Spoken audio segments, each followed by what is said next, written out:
பரந்தூர் விமான நிலைய திட்டத்திற்காக நிலம் கையகப்படுத்துவதற்கு எதிர்ப்பு தெரிவித்து கிராம மக்கள் போராட்டம் நடத்தி வருகின்றனர். ஏர்போர்ட்டே வரக்கூடாதுன்னு நான் சொல்லல, இந்த இடத்துல வரக்கூடாதுன்னு நான் சொல்றேன்.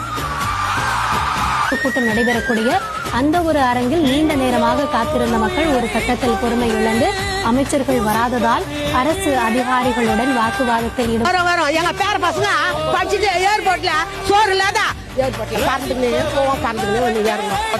இன்னைக்கு விஜய் வந்திருக்காரு, அது எந்த அளவுக்கு உங்களுக்கு நம்பிக்கை வருவாரு, எங்களை காப்பாத்துவாரு. பரந்தூரில் புதிய விமான நிலையம் அமைக்க மேற்கொண்ட நடவடிக்கைகள் இந்த அரசால் கைவிடப்படும். 12 கிராமங்களில் அமைய இருக்கும் விமான நிலையத்தை எதிர்த்து போராடும் மக்களுடன் நான் உறுதியாக நிற்கிறேன்.